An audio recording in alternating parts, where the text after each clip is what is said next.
العالمين،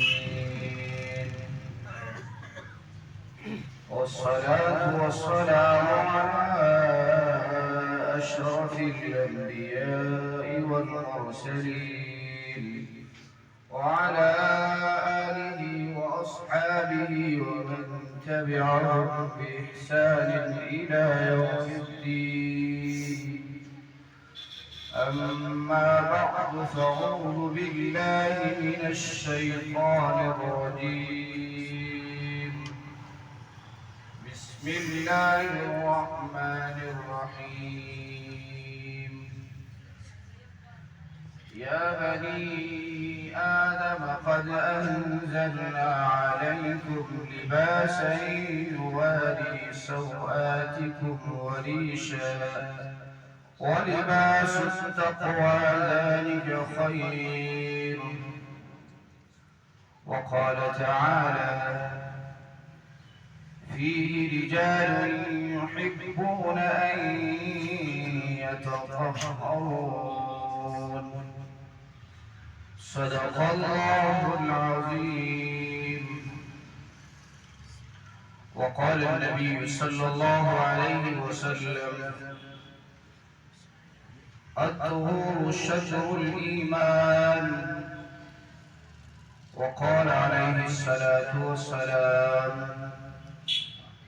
الطهور نصف الإيمان.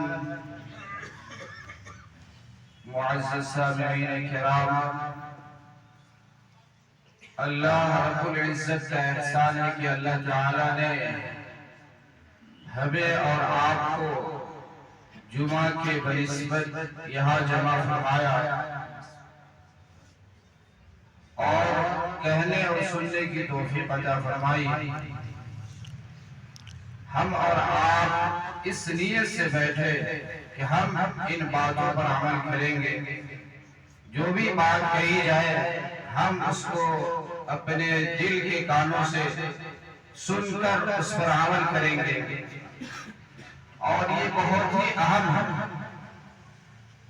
جیسا کہ اللہ تعالیٰ نے ہمیں اور آپ کو ایمان والا بنایا، اور یہ ایمان ہمیں کسی محنت کے بغیر مل گیا. ہم نے نہ اس ایمان کے لیے کوئی کوشش کی، نہ کوئی ہمارا اس میں محنت ہے. تو اس کا شکر ادا کرنا چاہیے کہ اللہ تعالیٰ نے ہمیں اسلام کی سب سے بڑی نعمت، اللہ تعالیٰ نے ہمیں ایمان سے نوازا. اور شکر یہ ہے کہ اللہ تعالیٰ نے ہمارے اوپر جو احکام، اللہ تعالیٰ نے جن چیزوں سے ہمیں منع کیا ہے ان چیزوں سے ہم پرہیز کریں. جن چیزوں کو اللہ تعالیٰ نے ہمیں کرنے کے لیے کہا ہے ہم ان چیزوں کو کریں اور اس پر عمل کریں. تب یہ جا کر اللہ تعالیٰ نے ہمیں جو ایمان دیا ہے تب جا کر صحیح معنوں میں ہم مسلمان ہو سکتے ہیں.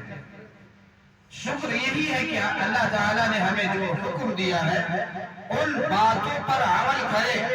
جن چیزوں سے اللہ تعالیٰ نے اجتناب کیا ہے، اللہ نے کہا کہ ان سے بچو، ہم ان چیزوں سے پرہیز کریں. اور سب سے بڑی نعمت اللہ تعالیٰ نے ایمان کے بعد نماز دیا ہے. اور نماز کے لیے شرائط ضروری چیز طہارت ہے.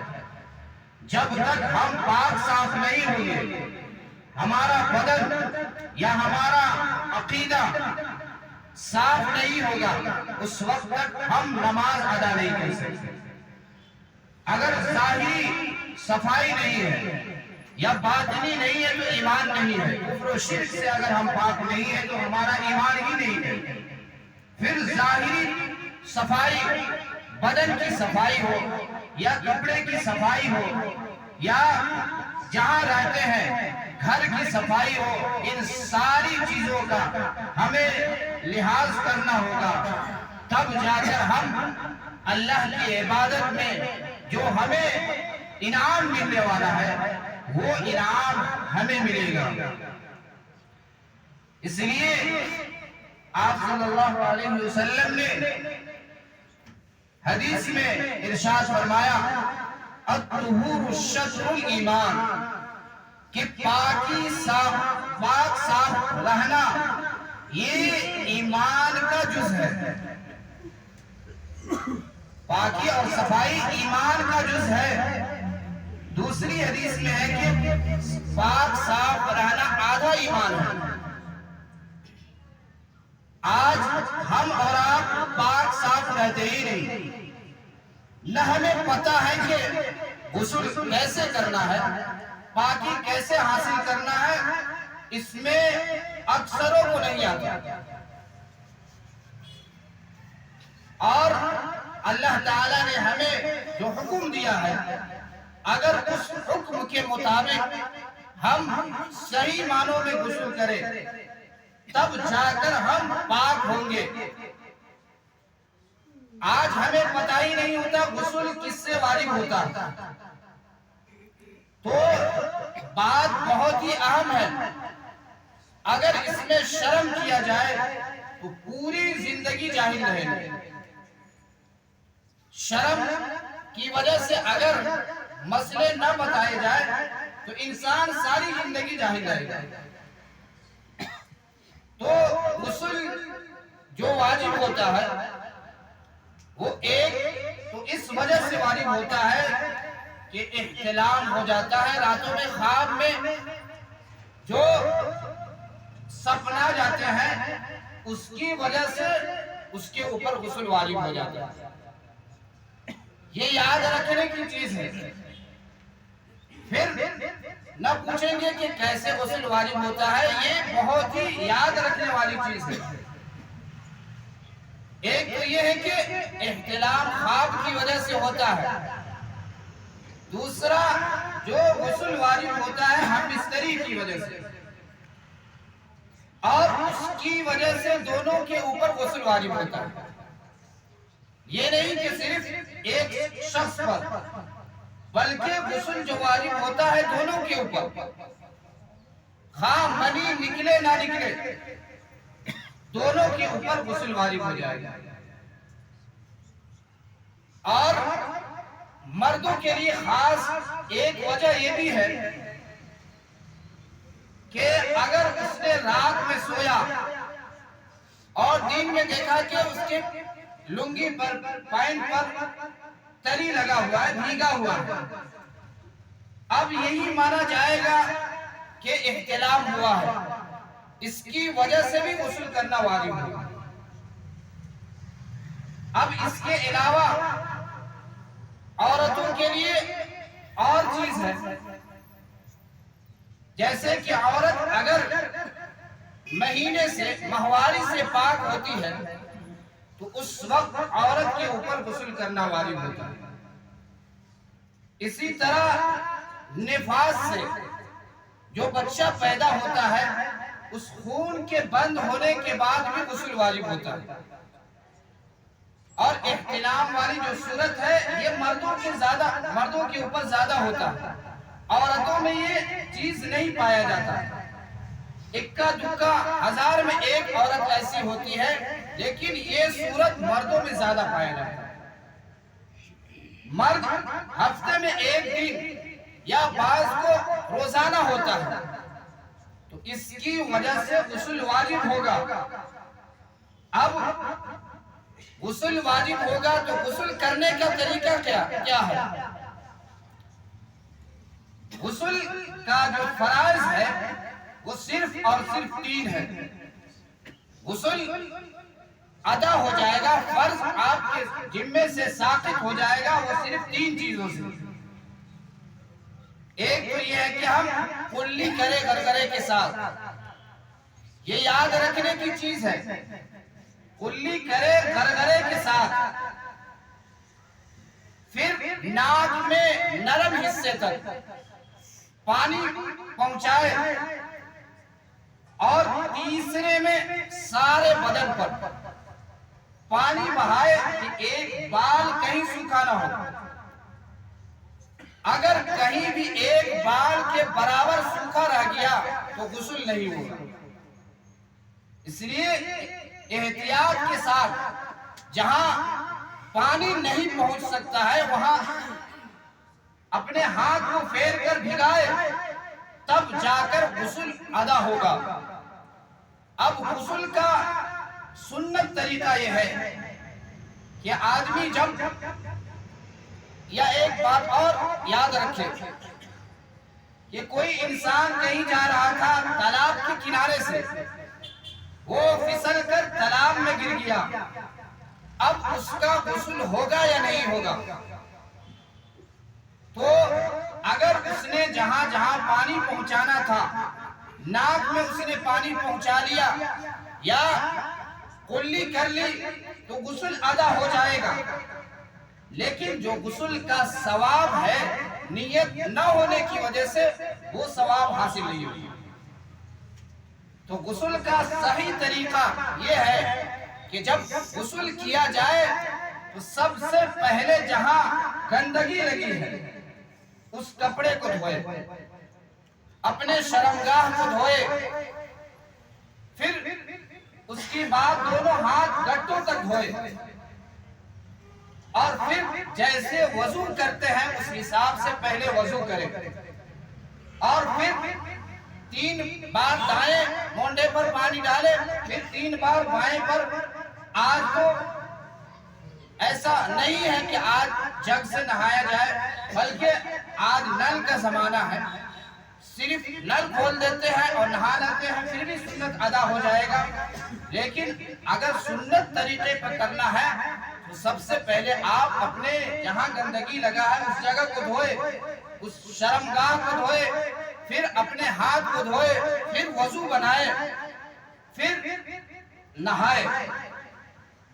اب ایک بات اور یاد رکھیں، یہ بات اکثر لوگ پوچھتے رہتے ہیں کہ ہم نے غسل کیا وضو ہوا کہ نہیں ہوا؟ اگر آپ نے غسل سے پہلے وضو کیا تھا تو وضو تو ہے ہی، اگر آپ نے وضو بھی نہیں کیا تھا غسل کر لیا پھر بھی آپ کا وضو ہو جائے گا۔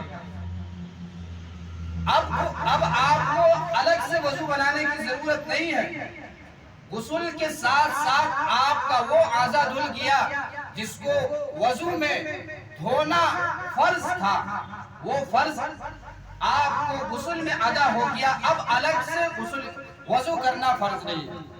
وہی وضو سے آپ نماز پڑھ سکتے ہیں، اسی وضو سے آپ قرآن کی تلاوت کر سکتے ہیں، اسی وضو سے آپ جنازے کی نماز میں شرکت کر سکتے ہیں، اب الگ سے وضو ضروری نہیں۔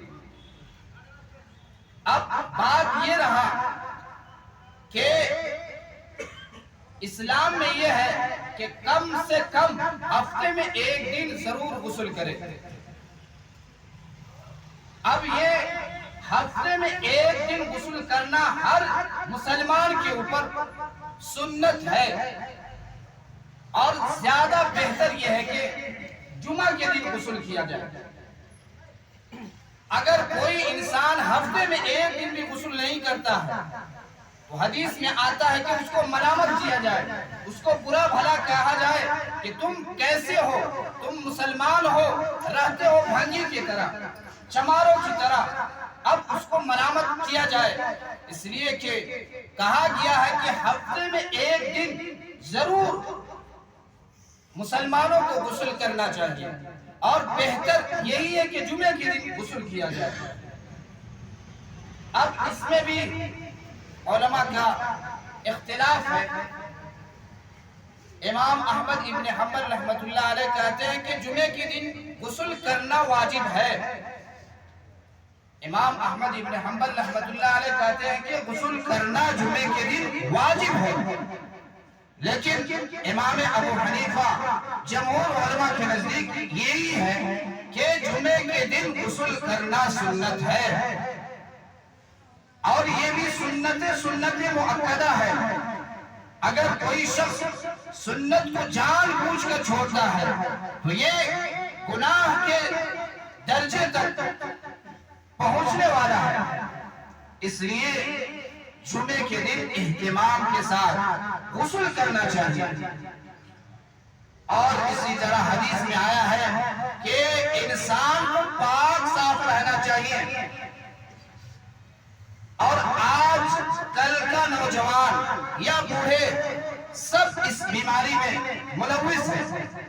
اس کو پتہ ہی نہیں کہ کون چیز ہمارے بدن کا غیر ضروری ہے، کون چیز کاٹنا ہے، کون چیز رکھنا ہے، اس کی کوئی پرواہ نہیں. بعض لوگوں کے بغل کے بال لمبے لمبے ہوتے ہیں، حالانکہ اس کی بدبو کی وجہ سے لوگ پریشان ہوتے ہیں. لوگ کو اس کی بدبو کی وجہ سے پریشانی لاحق ہوتی ہے، لیکن بغل کے بال نہیں بناتے.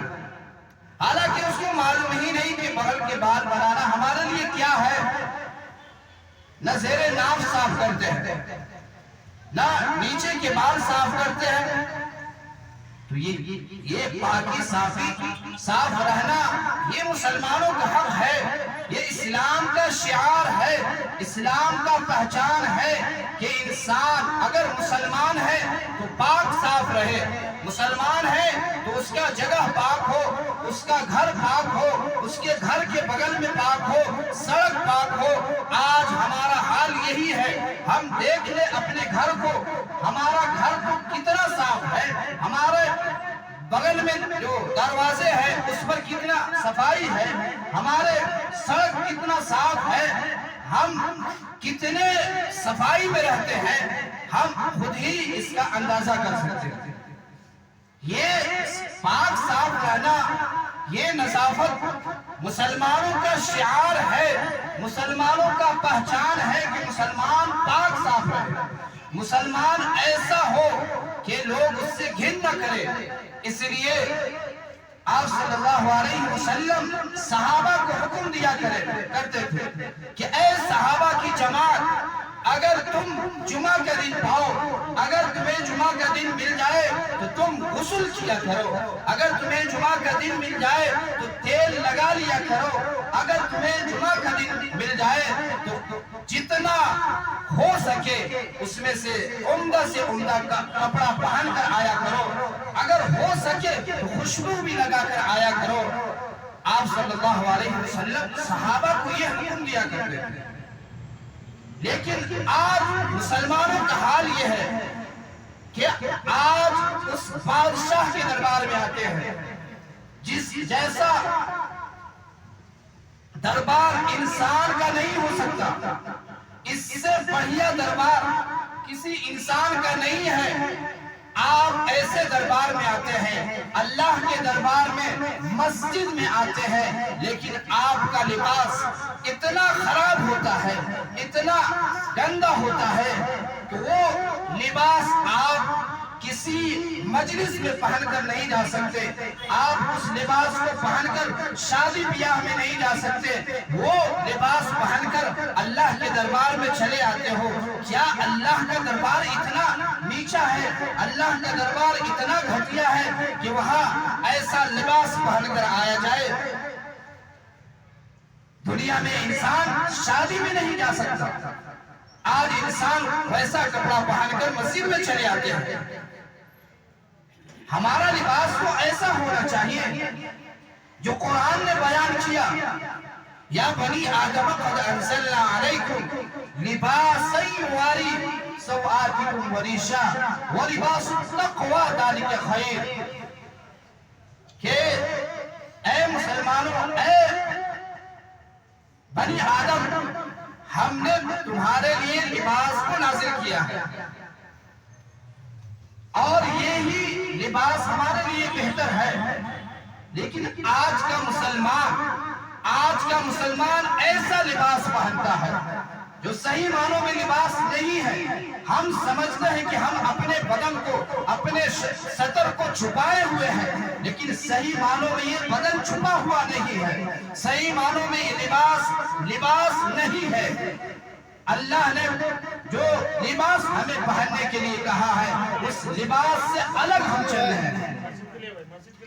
آج ہمارا لباس ایسا ہے، اتنا ٹائٹ ہوتا ہے، اتنا باریک ہوتا ہے کہ سارے بدن نمایاں ہوتے ہیں. آج ہمارا پوائنٹ اتنا ٹائٹ ہے کہ ہمارے بدن کا جو نکھار ہے سب دکھائی دیتا ہے. اور